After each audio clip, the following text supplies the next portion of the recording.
now my privilege to introduce Jan Adrian.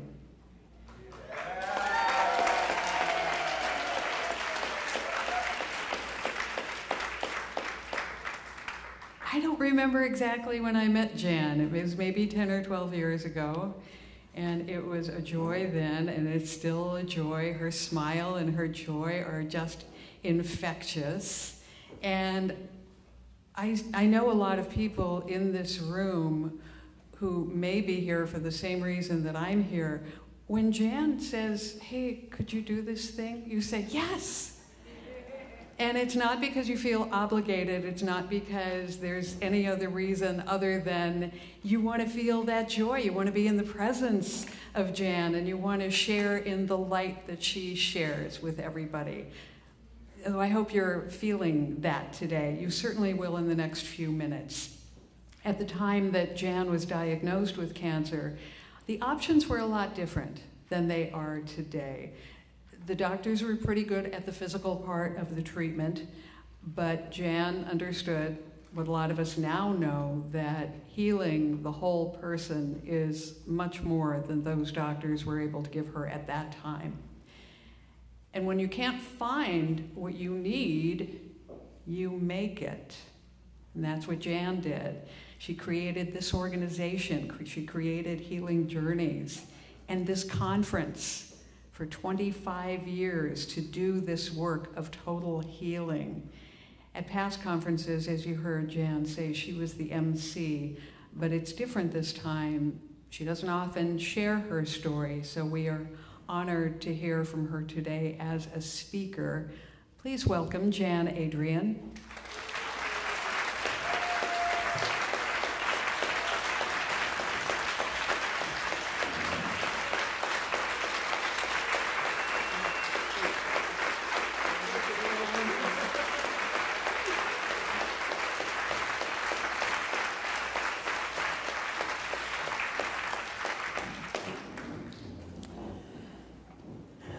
Thank you. I just told Donna I don't have to speak. I'll just take this in. A standing ovation before I've said a word. I don't want to ruin anything. This is not a comfortable role for me. It is a different role. I haven't been comfortable sharing my story in the past because I've never been cancer-free, and I thought you had to be cancer-free to tell a healing story. I've been living with cancer for 29 years. And several people have convinced me recently that 29 years of living and thriving with cancer is something worth talking about and could be inspirational to others.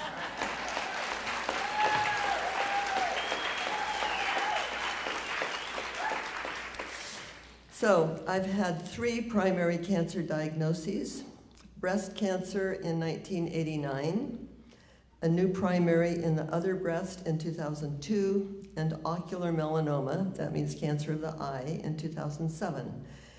And in the meantime, I've had numerous recurrences, local recurrences, and since 2011, I've been living with breast cancer metastasized to my lungs. And it was in my ribs. It's not there anymore, but it's still in my lungs. And in spite of living with cancer as a chronic disease, I feel like a healthy, thriving woman.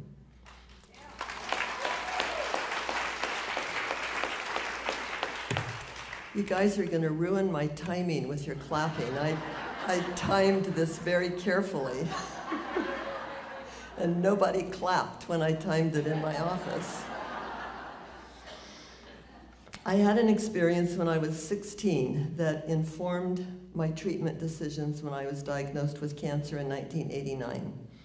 My junior year in high school, I had an illness. I was out of school for 1 semester because of an illness that could not be diagnosed by doctors. I ran a fever and was always fatigued, and the symptoms were similar to mono, but I didn't have mono.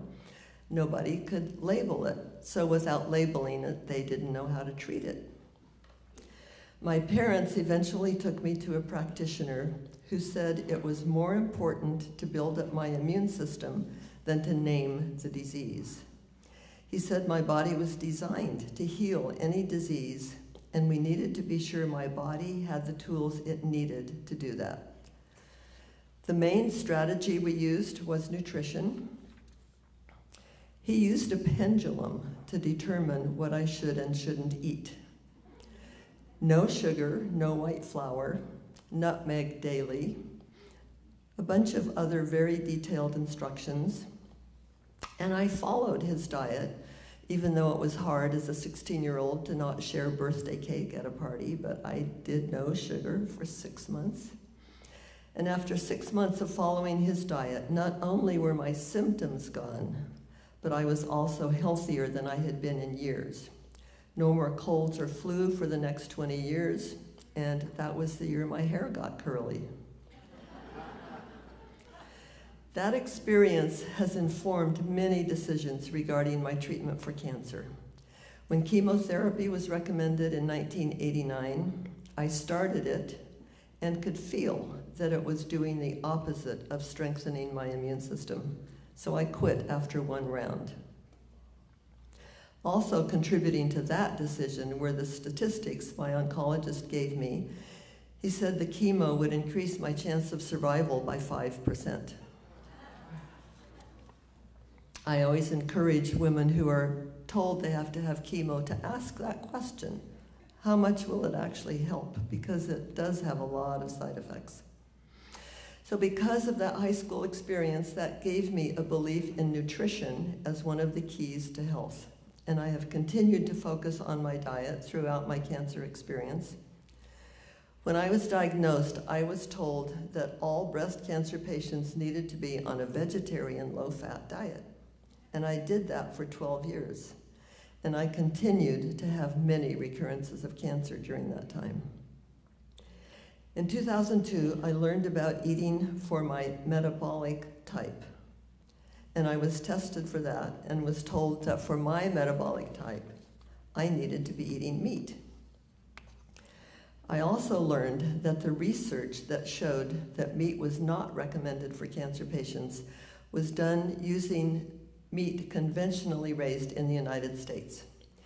The same research done in Europe or Australia using grass-fed, grass-finished beef showed that eating meat actually was cancer protective rather than causing cancer. And more recently, I have learned about the benefits of eating good fat. The recommendation by our government of a low-fat diet has led to the epidemic of obesity and the increase of many diseases, including cancer. As research continues to be done and we learn more, I will continue to fine-tune my diet. I've also learned that everyone with breast cancer doesn't necessarily need the same diet. The nutritional needs of a person depend more on who that person is than on what disease they have. In addition to diet, nutrition also can come from supplements, and I've always worked with nutritionists or a naturopathic physician who ordered the tests necessary to help me know what nutrients I needed from food and or supplements. Because of my training as a psychiatric social worker and my lifelong interest in psychology and spirituality, I've not depended exclusively on treatments that focus on the body. I've used an integrative approach with more emphasis on healing than curing. Somebody earlier talked about curing and what it is. In your program booklet, there's a distinction between healing and curing on page 14. I'm not going to go over that now because you have it to take home with you. But even though there's no cure for most cancers, I think healing is always an option. I've supplemented medical treatments with focusing on what I could do to create a terrain in the body, in my body, that was not conducive to the growth of cancer. And there have been several books that have been important for me in designing my healing strategy. My current go-to book is The Metabolic Approach to Cancer by Nasha Winters. If you want to learn how to create a terrain in your body that isn't conducive to cancering, that's the book I recommend. The first important book for me when I was diagnosed was Cancer as a Turning Point by Lawrence Leshan. It was published in 1989, and he describes his groundbreaking work with cancer patients in New York at least 50 years ago. He was trying to determine if psychological therapy could help reverse cancer. He was only allowed to work with patients that were termed terminal because they said if you're doing anything that's going to help people, it could also harm them. So you can only work with people that we think are going to die pretty soon anyway. When he did traditional psychotherapy with those people, all of his terminal patients died as predicted. When he changed the way he did therapy and he focused on what would bring them joy, what their dreams were, or what gave them zest to get up in the morning, 50% of his terminal patients went into long-term remission. That was impressive to me. They didn't change their diet. They didn't do anything physical. All they did was find out what brought them joy in their life. He identified 4 axioms for what he called a holistic approach to health. Number 1, the person exists on many levels: physical, psychological, and spiritual, and none of these can be reduced to any other. To move successfully toward health, all must be treated. Number 2, each person is unique. Number 3, the patient should be part of the decision-making team. And number 4, every person has self-healing abilities, and following the first 3 helps to mobilize these abilities. Another book that was meaningful to me is Can the Mind Heal Cancer by Alistair Cunningham.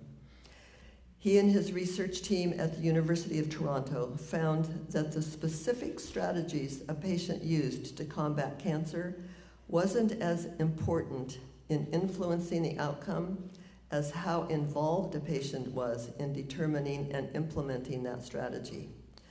So I have always been very involved in choosing and implementing my own healing strategies. Then came Radical Remission, which has been mentioned already today. Radical Remission by Kelly Ann Turner. She did her PhD thesis on the subject of spontaneous remission.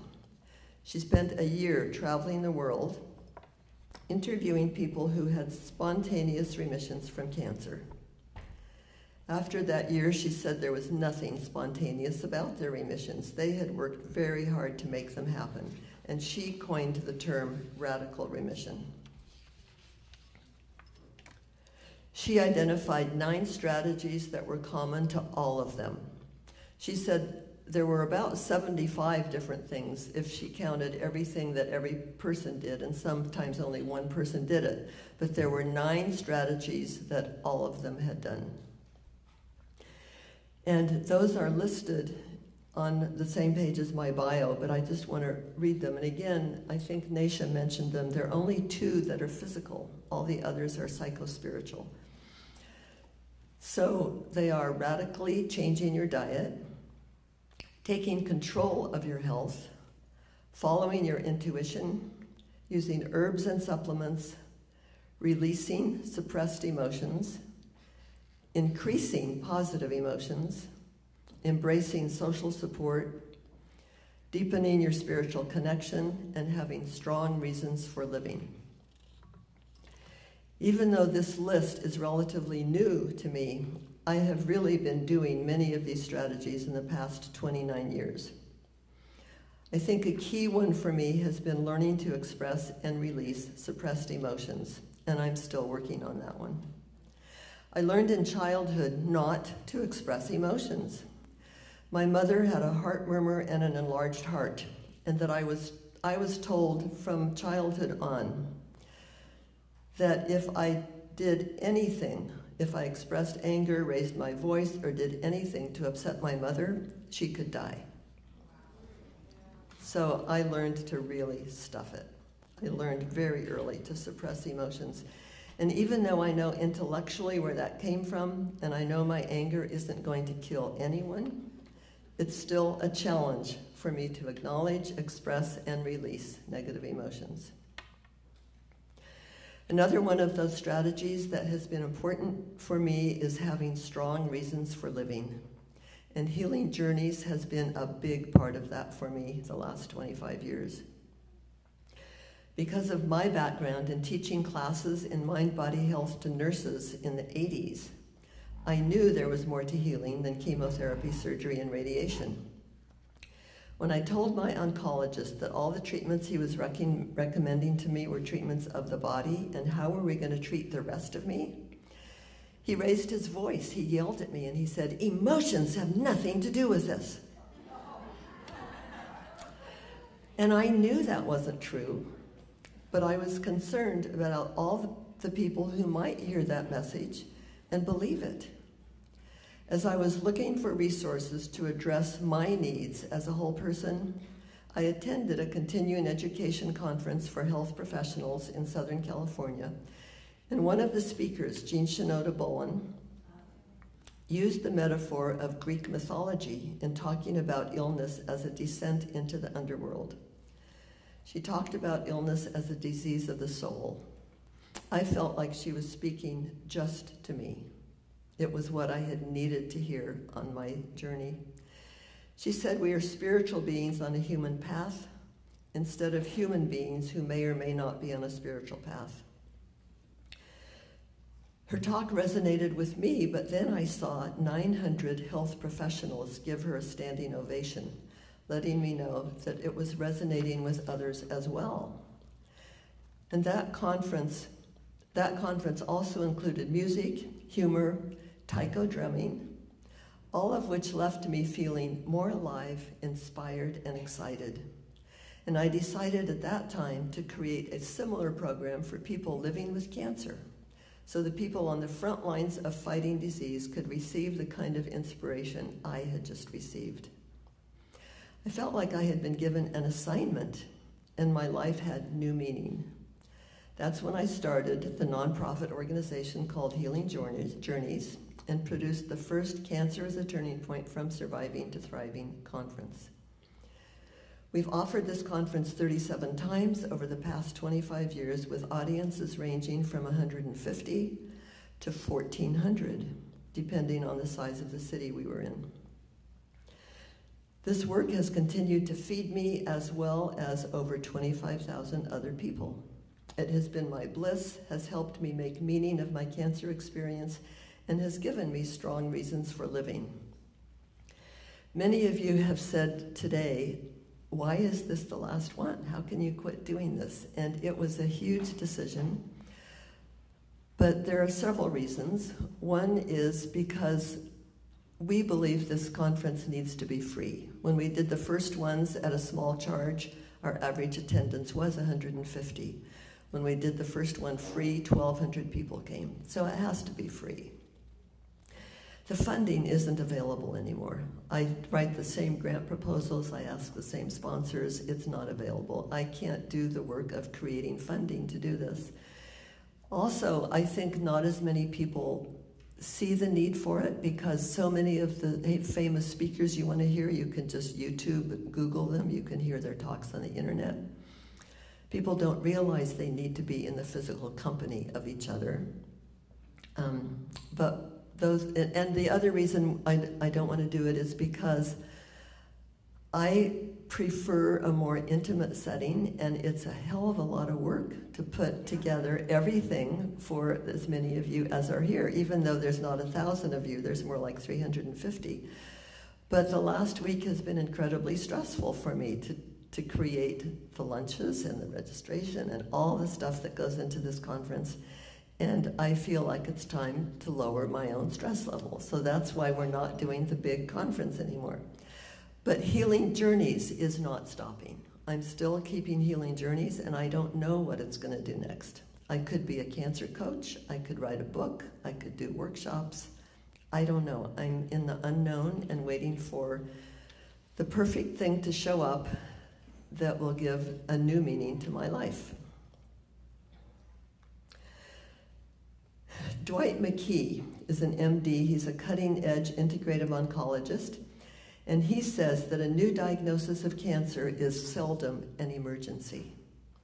He says it's always a stressful event, and based on the research on the correlation between stress and cancer, he believes the first month after a diagnosis should be used to learn stress reduction techniques. He thinks in the long run that would help reduce cancer's power more than any of the treatments patients are rushed into. Stress reduction techniques can be as simple as progressive relaxation, or listening to music, or meditating, or walking in nature. Again, what works for each person is personal preference, and I have used all of the above, plus a lot of guided imagery. Guided imagery has been a huge part of my journey. One of the tools that we taught in the mind-body seminars I taught to nurses in the 80s was imagery. And we used guided imagery CDs and also taught people how to create their own imagery. One of my first experiences of the power of energy seems very simple, but it was powerful because I could physically watch something happen. I had a plantar wart on my toe. It was surgically removed very painfully, and it came back. And they said the only treatment was to surgically remove it again. Why would I want to do that when it was painful and it came back? So I decided to try imagery. And I imagined that I had a jar that said plantar wart removal on it. And I would frequently put a Q-tip into this jar and put the liquid around my plantar wart. Every time I stopped at a stoplight, I would do that.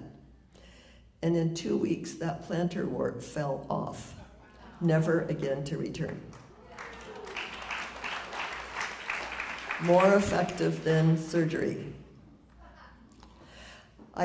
When I was teaching the workshops for nurses, I used to teach the 3 V's: verbalize, visualize, and vitalize.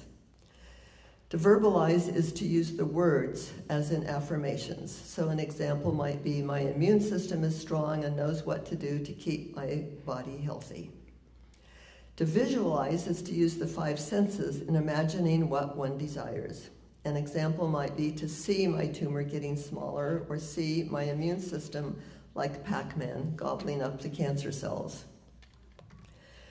To vitalize is to have the emotion as if it's already happened. That emotion is powerful. I think that's the most powerful of the 3 V's. The purpose of the first 2 is to create that emotion.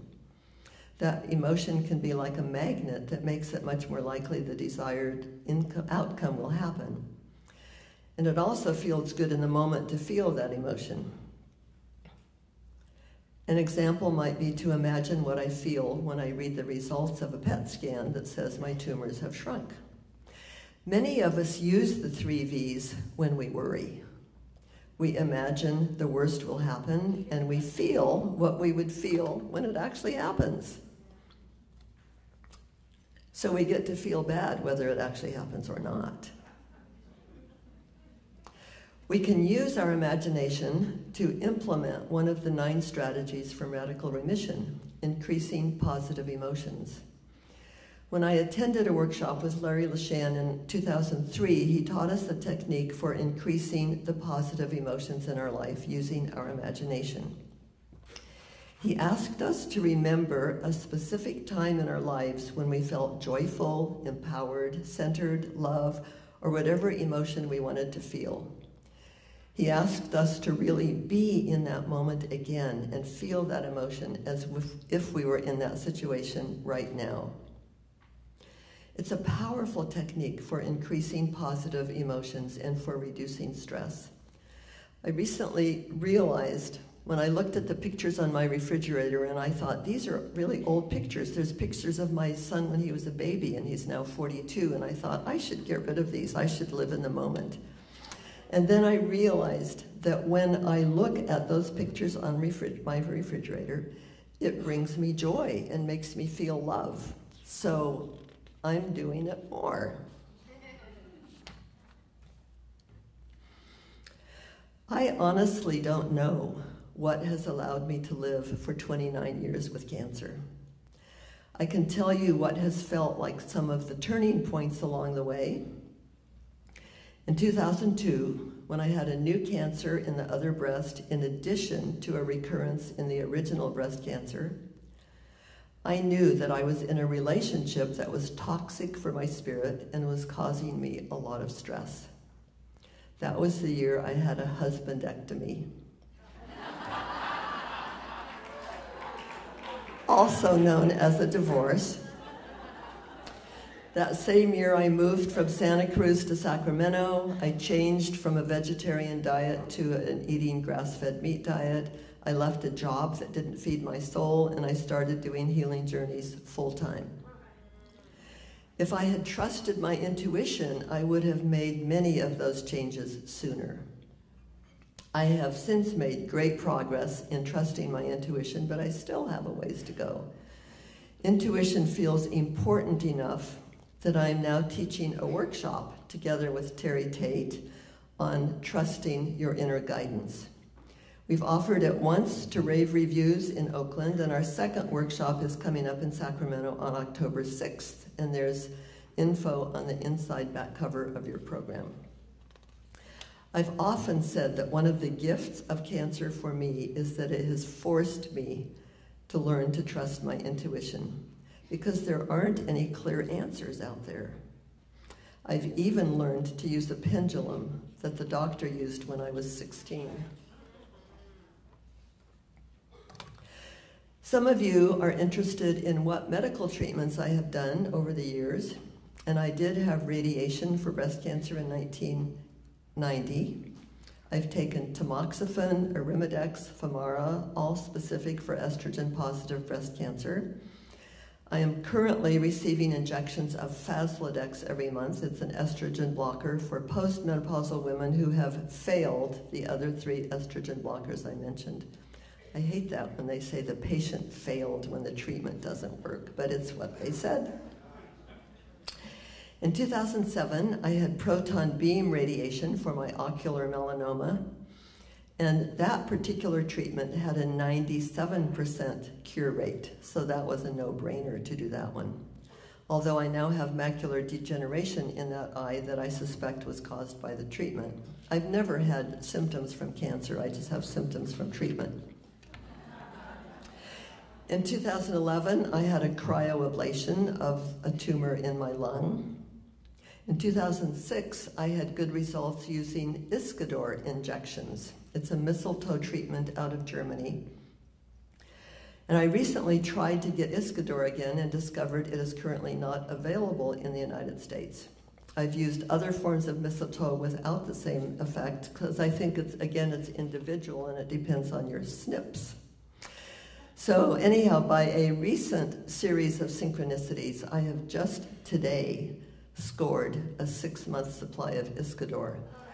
So I will be doing those injections again. My drug dealer is in the house and she brought it to me from South Africa. Thank you, Donna. Mistletoe isn't a standalone cure for cancer, but it supports the immune system and seems to make other treatments more effective. According to the NIH, mistletoe is the most studied alternative treatment there is, and most cancer patients in Europe receive it as a standard of care. I want to close with a quote from another one of my favorite integrative oncologists, Jeremy Geffen, author of the book The Journey Through Cancer, in which he describes 7 levels of healing. He says the essence of healing is focused intention wrapped in the arms of surrender. I'm going to say that again because it's big. The essence of healing is focused intention wrapped in the arms of surrender. I would guess that most of this weekend will be spent talking about the focused intention part, although Amy talked about the surrender part, so I'm not the only one. But mostly I'm talking about the focused intention part, but there's no guarantee that focused intention will eliminate cancer from my body. As much as I have taken charge of my health, I am not ultimately in charge. Life is full of mysteries and things that I don't understand. Although I wouldn't wish a cancer diagnosis on anyone, I am grateful for the many gifts I have received from cancer. My first diagnosis was a turning point for me, and it gave me a new career and has given me the opportunity to make a positive difference in the lives of thousands of people. And it has given meaning and purpose to my life for the past 25 years. I'm always willing for this to be the year that cancer leaves and I get to dance with Ned. Ned is no evidence of disease.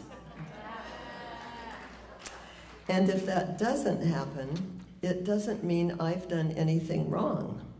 I didn't cause my cancer, and I haven't yet been successful in eliminating it.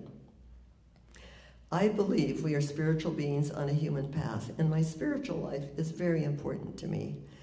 And I can use whatever washes up on my beach to deepen and develop my spiritual life. So I will continue with focused intention, but I can't be addicted to the outcome.